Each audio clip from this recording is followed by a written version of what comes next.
Thank you, and welcome to the Jewish. I wear several hats here today. I'm on the board of MDPL. I'm the chairman of the board of the Jewish Museum of Florida, FIU.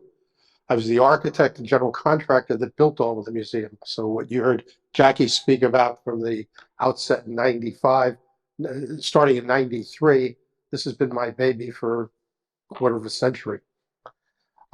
So I'd like to say once again, welcome. So glad the Congress is meeting here at the Jewish Museum. It's a wonderful example of Art Deco and the transition a bit to modern. My topic today is to talk about the evolution from where we were in the 30s, as Alan just spoke about, and getting us into the post-war period that became the modern architecture. And just as Art Deco became regionalized in the expression of the buildings you just saw from Alan as a regional expression of art and architecture in Miami, and the term for that became Miami Modern. So that's going to be my topic today.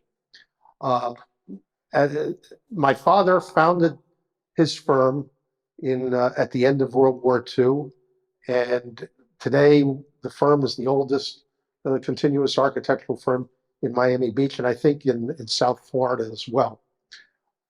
My father worked for a short period of time for Henry Hohauser, who you have the exhibit here, and Alan spoke of as well, as one of the architects in the late 30s and in the 40s.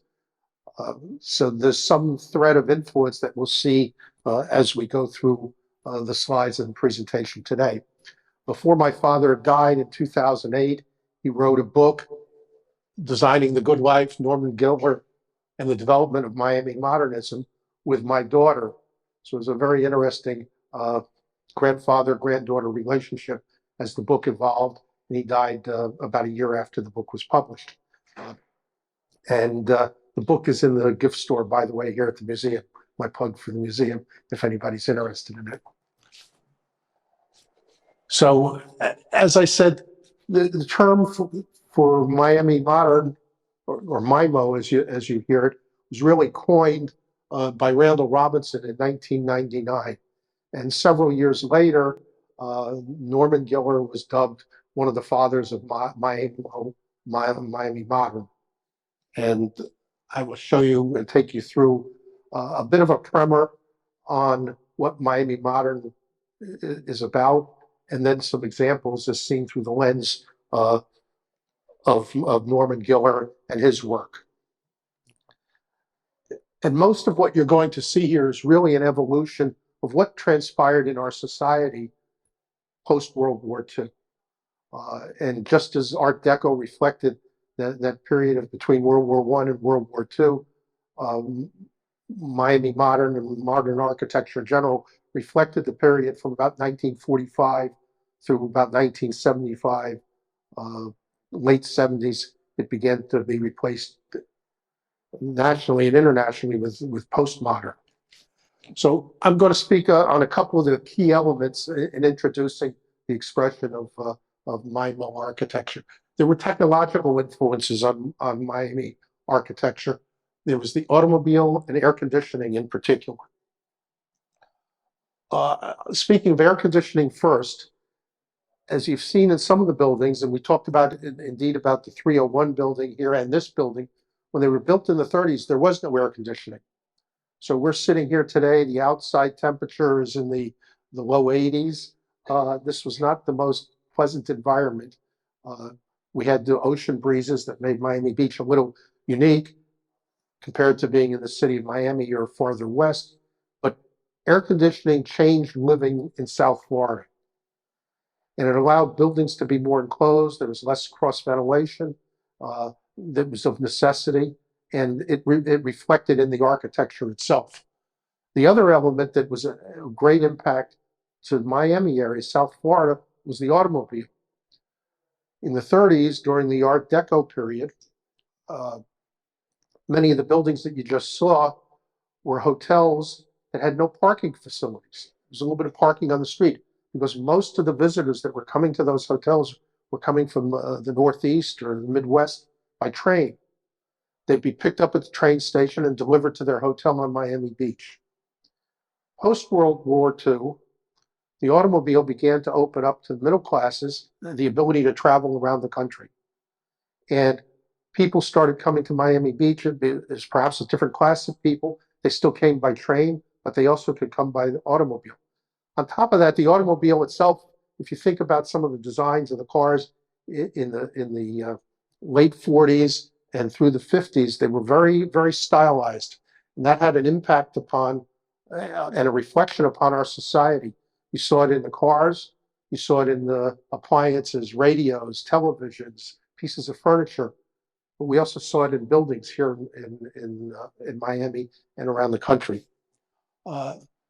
So we think of the 1959 Cadillac with its fins. So many buildings began to have fins and have other elements of the design. Another important element that we'll see in MiMo architecture are elements of cantilevers, lolly columns, flat roofs, and planters. These were some of the common elements that you'll see expressed in 100 different ways by many, many architects as you travel around Miami.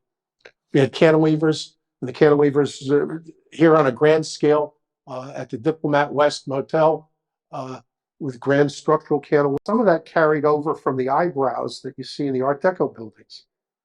And the eyebrows in the Art Deco buildings, so many people think they were just, the cantilevers were just for shade. They were really there also to protect from the rain, because in the 30s, the windows opened up, but the windows were not awning windows. They were, they swung horizontally, and now the window was wide open, and we had our regular rains come in Miami, and the eyebrow helped protect the rain from entering into the hotel rooms. Another distinct feature of the 40s and the 50s were lolly columns, the thin, narrow steel columns, sometimes called beam poles, that you see in many of the buildings, and you'll see them in groups of 2, 3, 4, in a multitude of different configurations. And just as Alan said, there were buildings in the 30s in the Art Deco that had, behind the facade, they were very much the same in layout, but they played with the facades to create interest, to create variations on a theme as the architects were exploring different expressions. The same thing was done with the lolly columns, and you'll see it expressed in many different forms as you take some of the tours and see some of the buildings. Another element were the flat roofs. That was a big change in an expression that we saw very much in MiMo architecture. And the way the buildings sat on the site, they were surrounded by planters, low planters that kind of set a platform to elevate the building. And you'll see this expressed in many different ways in the buildings as well, and in a varying scale. Here it is in the front of a residence. You'll see it also on buildings that are set on platforms and give a sense of elevation to the building in and of itself. MiMo materials, concrete, stone, brick, glass mosaic tile, very much a material of the 50s, glass, aluminum, formica. And the architects of that time explored these materials. And the industry in the 50s was very much promoting the use of their new materials. Aluminum was a new material. Formica was you know, those of you that remember The Graduate, go into plastics. That was Formica of that era. And we'll see some examples in a few minutes. Precast concrete was another element, and concrete in general became a derivative. We talked a few minutes ago about stucco. Well, the expression in concrete became more of a purist exploration of the MiMo architects. And glass was not just the clear glass. We had glass that was used as dividers inside buildings and outside buildings, and it was opaque and translucent. And ideas were explored as to how to use that material as well. And aluminum was not only in the building, in the storefront with the windows, but even in the furniture. Some of you remember the Formica designs from the 50s with the boomerang. MiMo also played on shapes, angles, curves, fluid forms. This was the front facade, the circles, the curves. This was on the Diplomat Hotel. I'll talk a little bit more about that in a couple of moments. And just fluid forms. We were building hotels and motels with swimming pools. They weren't rectangular. They were kidney shaped, and they were quite fluid in their forms and formations. And that was explored, and it was part of bringing the outside in and the inside out in Miami modern hotels. So I'm going to show you a few examples designed by my father. This was his office in our office building that's still here on Miami Beach today. And we'll see some pictures of it. So this was the Copa City nightclub in 1949 here on Miami Beach. It was a very fluid form. My father worked with the famed industrial designer Norman Belgettis in designing the nightclub. It really was a series of club rooms. And back in the 40s, the Deco hotels had very little provisions for shows and entertainment. They had dining rooms, but they didn't have big entertainment, certainly not as we know it today. So in the 40s and the late 30s, but primarily in the 40s, nightclubs became a big social event to go to a nightclub. They were not located in the hotels. In the mid-50s, in the early 50s, as the bigger hotels started to evolve, we're going to see how that changed. And I'll show you examples of that in a few minutes. One big area that my father worked in was Motel Row up in Sunny Isles Beach. He designed about 40% of the motels up there. As a young kid, I remember driving up and we'd go motel after motel. Yes, Dad designed this. No, he didn't do that one, but he did these two. And that became the alternative to the high-end Miami Beach hotels that were evolving in the 50s and were the leftovers of the late 30s and the 40s. The automobile allowed Motel Row to evolve and develop and serve the part of America that wasn't paying for expensive airplane tickets, but could afford to pack the family into a station wagon and let's go spend a week in Miami Beach. And that was the influence of the automobile. This was the Ocean Palm Motel. It was one of the first two-story motels in America. Most of the motels, virtually all the motels before that, were one story. You drive in, you'd stay overnight on your way from driving from Chicago to Miami, and it was not much of an activity. It was simply a place to sleep, rest, get in the car the next morning. Sunny Isles evolved, Motel Row evolved as a destination. And it was a destination that had to have some flair and some activity and some dreaminess about it. This was, think of what the world was like before Disney created Disneyland, or at the time Disneyland was created. There were destinations and you were going on a vacation and now you could dream. Some of it was also influenced by the GIs that came back and saw the world, and saw Europe, saw Asia, and began to come back and tell stories of their experiences. And now they wanted to bring their families to enjoy, partake, indulge, dream a little bit of some of the things that they saw as they traveled the world during the war. So Sunny Isles began to evolve with the motels. And you can see some of the elements that are carryover from the Art Deco.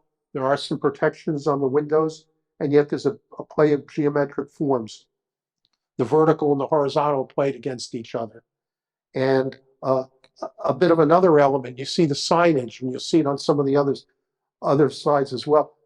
Just as we saw in the Deco buildings, as the towers and the hotels in the 40s started to convey a message and could be a sign for the buildings. We'll see that in the motels as well. And the signs became a part of the architecture.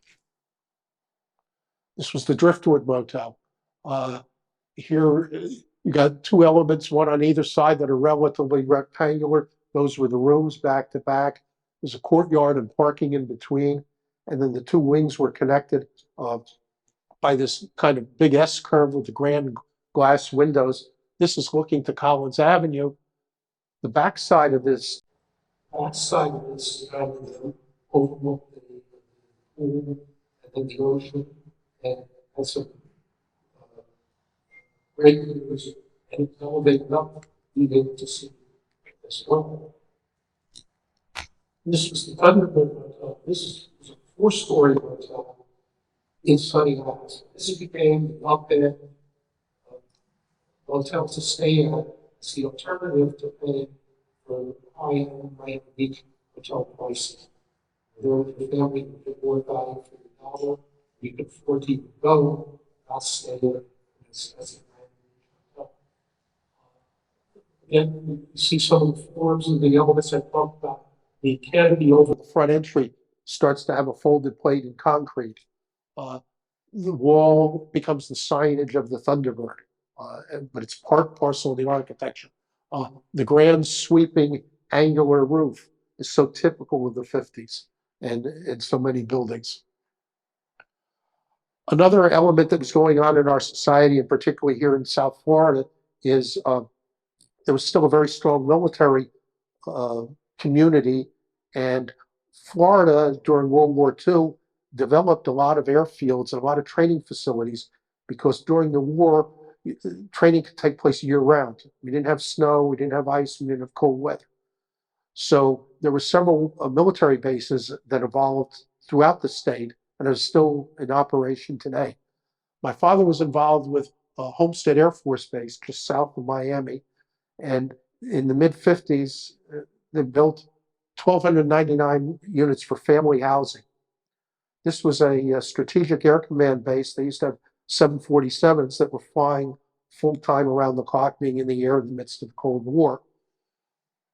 But part of what they got into were houses that were reflective of our environment here in Miami and South Florida. We still had the issue of cooling and heating and providing ventilation. At that time, the military allowed heating as a standard, but they didn't allow air conditioning. In the mid-50s, they came out with air conditioning. We now take it for granted today, called reverse cycle air conditioning. It puts cold in the house, it puts heat outside. You press a button and suddenly the heat goes inside, and now your house is heated in the winter. The regulations allowed putting in heat, so let's put in heat pumps. Let's leave the switch in the cooling position instead of the heat position, and suddenly all of these houses had air conditioning. They also developed, as you can see, this is a quadruplex. They're four houses, somewhat connected but somewhat separate. Each one of them has their own little outside patio. It was bringing in the inside to the outside and the outside in the design of the facilities.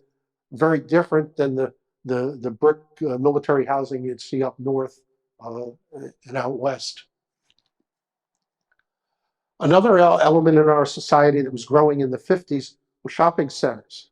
Before that, we didn't have this concept of shopping center. You went to the downtown of the city, whether it be big or small, and that's where the merchants were. And now, as we were growing into the suburbs with the boom of housing, post-war housing, we had to provide accommodations for retail shopping. And my father was involved in designing many, many shopping centers throughout Florida. What I mentioned in the beginning, there were the technological impacts, was the automobile. And here, this is a mid-50s automobile.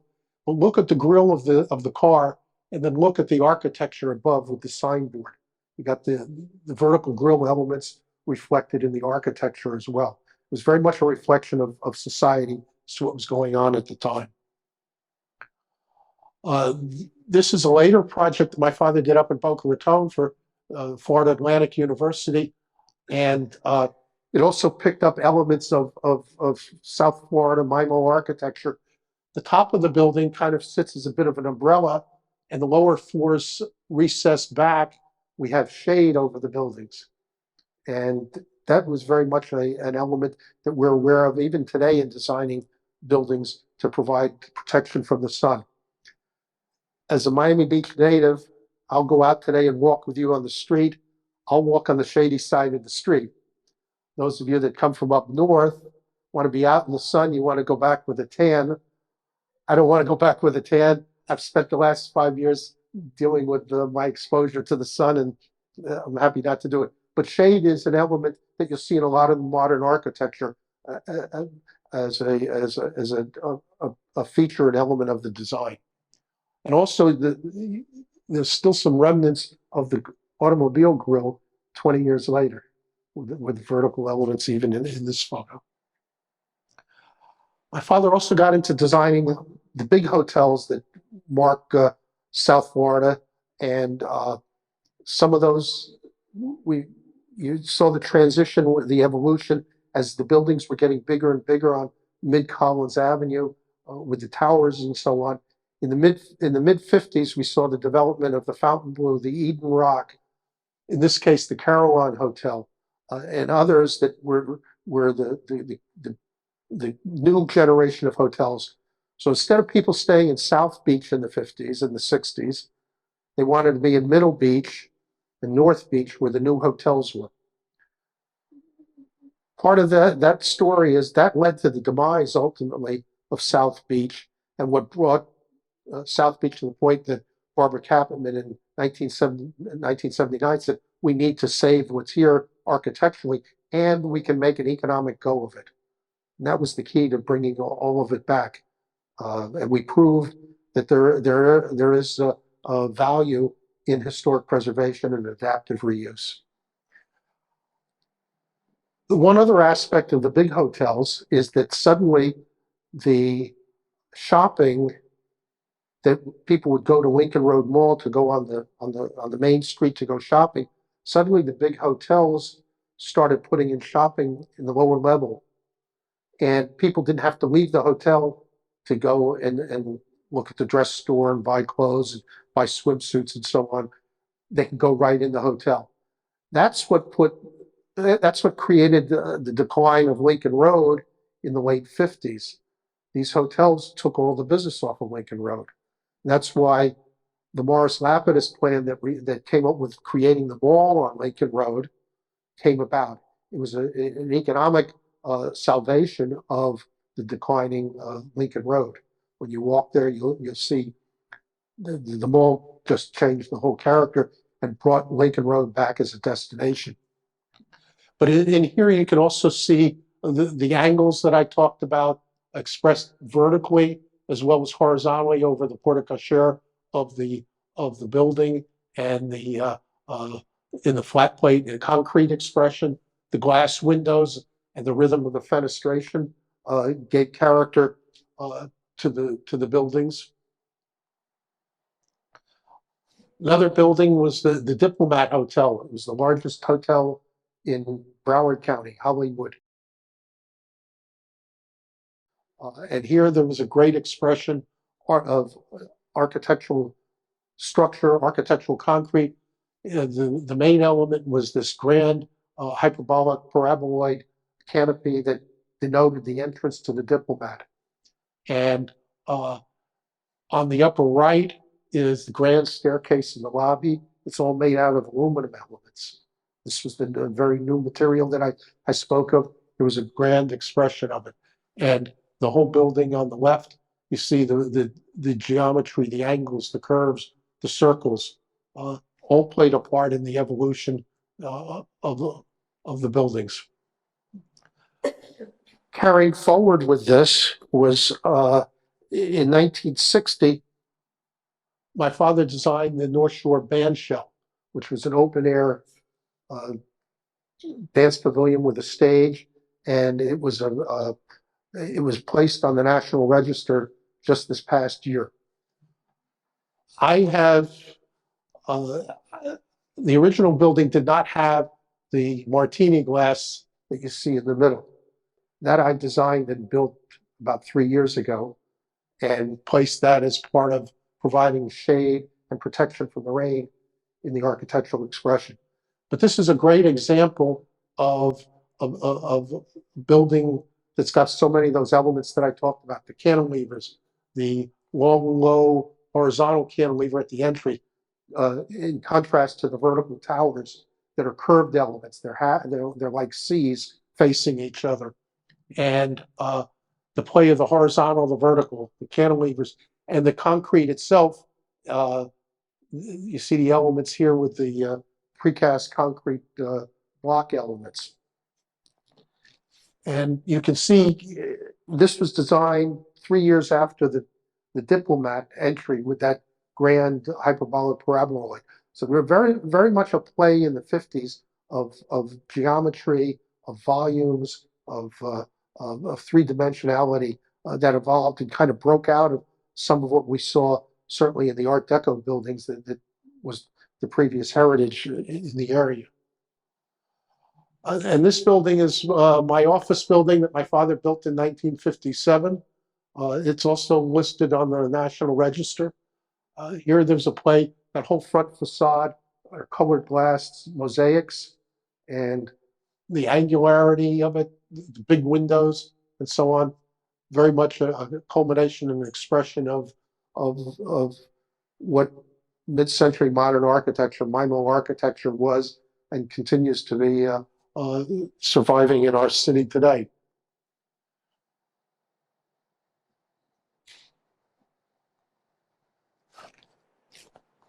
And that's a very, very brief primer on what MiMo architecture is all about. I could speak for hours about it, and I could pick up where Jackie left off and speak for hours about these buildings as well. So I'll open up to a few questions, and if afterwards you've got some more, I'm happy to answer them. Yes, sir. The grand staircase was built out of aluminum. All the verticals hanging, holding the stair that's hanging, were all aluminum elements. Yes. Yes, sir. Most of those hotels seem to disappear. What happened? What did you do? Most all of them are gone. It was an economic issue. The land, you had a one-story motel on beautiful North Miami Beach on land that started out worth $50,000. It's now worth $20 million. And that's what drove most all of those motels in the ground. The Thunderbird is still there, but I don't think it will be there for long. There's are gone and they've been replaced by high rises, some of which are interesting buildings and some of which are downright ugly. But it was economics that brought about that change. Yes, Francie. What do you think your father would have said, an example of the Caroline, of the part that today was preserved and the part that was not? He wanted. I'll give you my opinion, and I think it will reflect his opinion. The Caroline Hotel, right, when it was originally built, it was one tower. There was a very large pool deck and cabana area to the south. And one other element was there were big showrooms. That's where the acts that are now in Las Vegas, before there was a Las Vegas, were in Miami Beach and would play in those big showrooms. When I opened with the Copa, that nightclub, the nightclubs began to disappear when the hotel said, "Oh, not only are we going to build stores in our basement and keep everybody here, but let's build the nightclubs as well, and let's bring in the Frank Sinatras and the Liza Minnellis and all the big acts." By the way, the opening act at the Copa City was a very young group of two guys, Dean Martin and Jerry Lewis. So, yes. What's the Copa City, and does the building still exist? The building actually still exists, the shell, you'd never know it. It's here on just west of Alton Road and Dade Boulevard. And it's now a public storage building. The inside was totally and completely and utterly gutted. It became an office building for a while. And then it became totally gutted and public storage was created in it. But those days were gone. My father saw many of his buildings replaced, demolished. And he had a pretty objective view of it. He said, buildings like people have lives. They come to an end. And some we can preserve and continue beyond. But many buildings, most buildings have a life to them. And when that life is up, it's time to replace them and move on. And that, I guess, is the balance that we face as preservationists. What do you preserve? What don't you preserve? What's important? What's not? You don't preserve everything, in my view, but we certainly need to preserve those elements that represent a bit of our history and we can pass on to the next generations.